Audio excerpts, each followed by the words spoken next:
I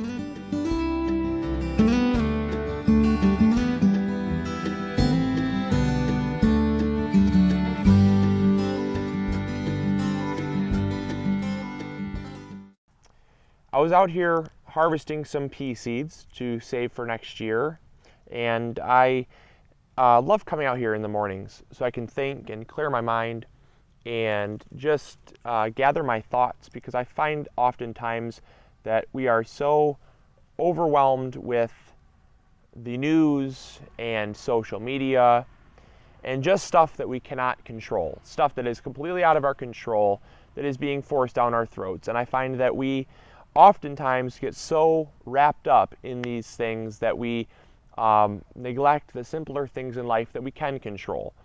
And there was a few things that I wanted to talk about, and I just wanted to come out and talk about the benefits that a garden can bring, and just some stuff that I had found over the years of gardening and what I've learned that has come from my garden, and stuff that you may have already thought of or may not have thought of, but I just wanted to touch on them and shine some light on the subject.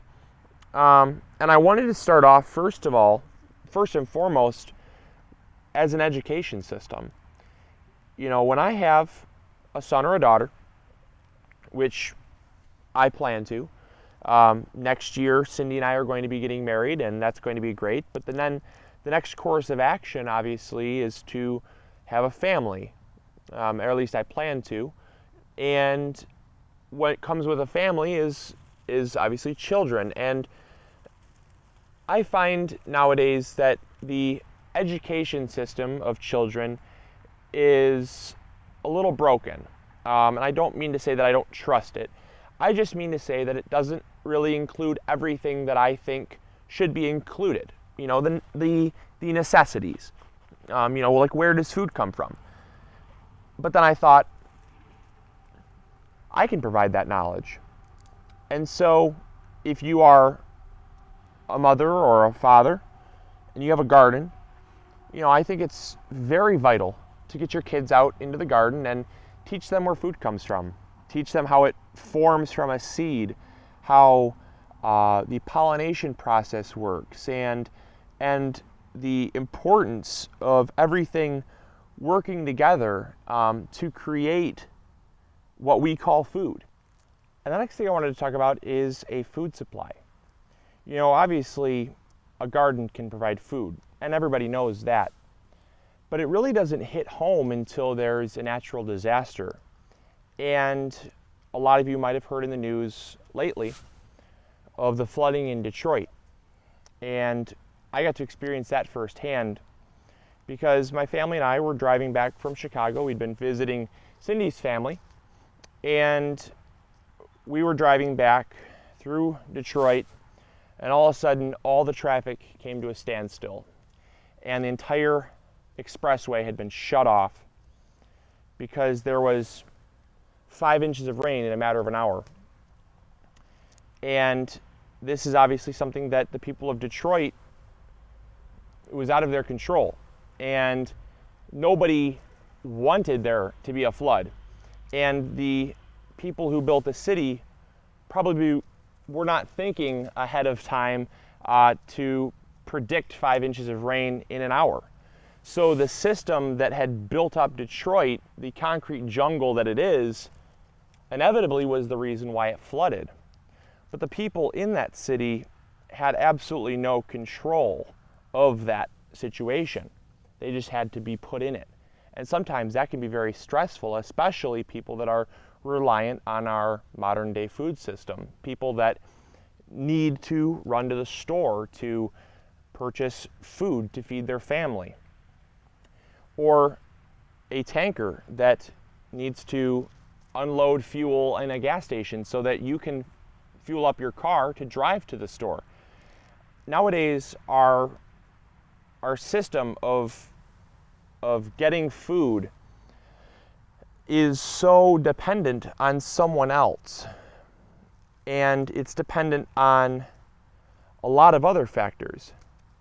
But the one thing that you can assure yourself is that your garden might not be able to feed you indefinitely. It might not be able to feed you for months.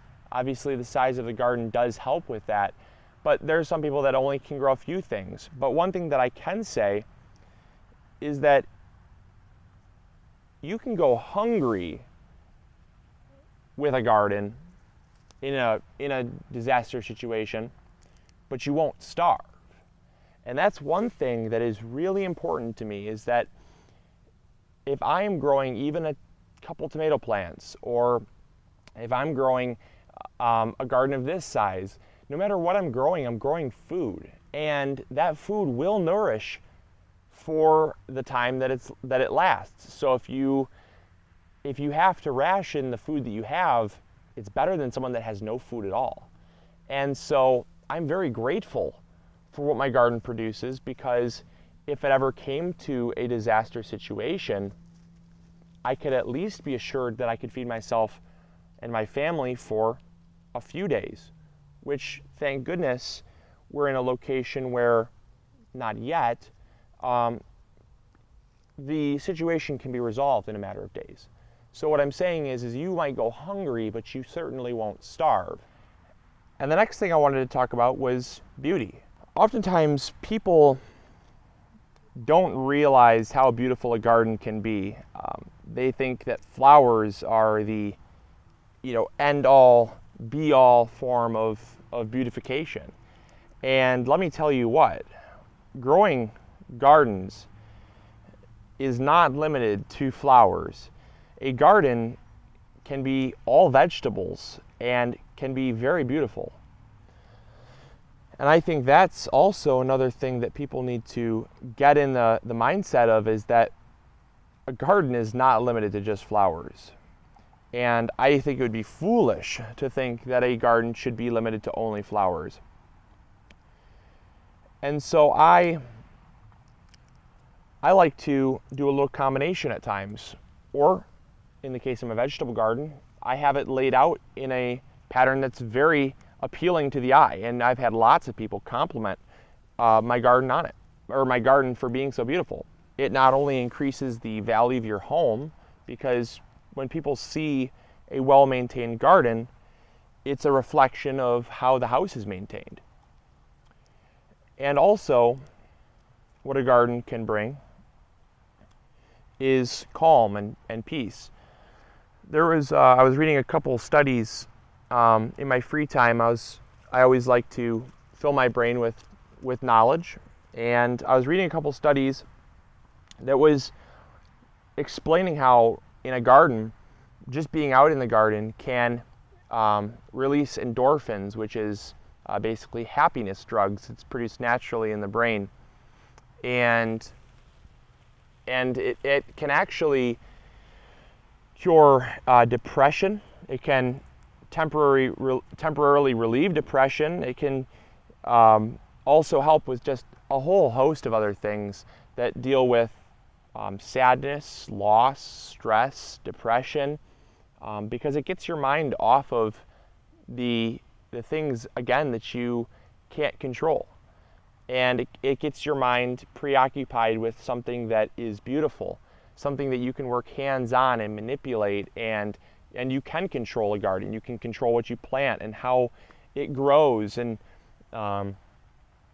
it also just gets your mind in a much more relaxed state, I guess, is what I was trying to find the words for. And the very last thing that I wanted to talk about was unity, and a garden brings a lot of it. When you have a partner, like I have Cindy to help me out in the garden, it really brings you together with that person. And it also brings you together if you're just a single person that gets your hands in the soil and really feels the place where your food comes from. It unifies you with the earth, and it unifies you with the soil. And that's a good form of unity as well. Any form of unity is great because it's togetherness. It's a much more solid foundation. And so when I have Cindy helping me, it really builds our relationship. It builds our strength together because we're united and we're working as a team. And nothing reminds me more of when we had to move 30 cubic yards of compost. That was an absolute load of compost. And let me tell you, 18 tons or 36,000 pounds of compost is no easy task. And Cindy and I worked together and we got it done. And at the end of the day, when it was all done, we sat back, gave each other a high five, gave each other a hug and a kiss, said, like, great job, you know, like, that is awesome, like, well done. And it was encouraging and it was unifying. And it's just great to have that. And it's also nice because when we're in the garden and we see weeds, sometimes there are more weeds than I can handle. And it's really nice to know that there's someone out there that can help you, because 2 hands are better than 1. Many hands make light work. There's a lot of different sayings that all basically wrap around the idea of a synergistic approach or teamwork, because when you look at a bed that has loaded with weeds, 1 person gets that whole bed, but 2 people can divide that bed up in half and get half the time. And it's a wonderful thing to have unity. And without a garden, I would certainly have a lot less of it, because there's a lot to be done in a garden. And the very last thing that I wanted to talk about was being grateful. And a garden does that very well. A vegetable garden specifically, definitely can teach you how to be grateful. And I think that is something we need a lot more of in this world, is being grateful. Because so often we're fighting over resources, we're just so wasteful, and we never stop to think of the effort or other people's feelings. We're just so one-sided, and it's just so, like I said, driven. We're so driven at times that we stop thinking about everything else around us. When I see my garden producing, I find that I go to the store and I don't just see, for instance, a box of strawberries and say, well, that's just some nice, beautiful red items that I can purchase with my money, because they're not items. I think deeper into who has produced those items and what hands have touched those items, and everything tells a story.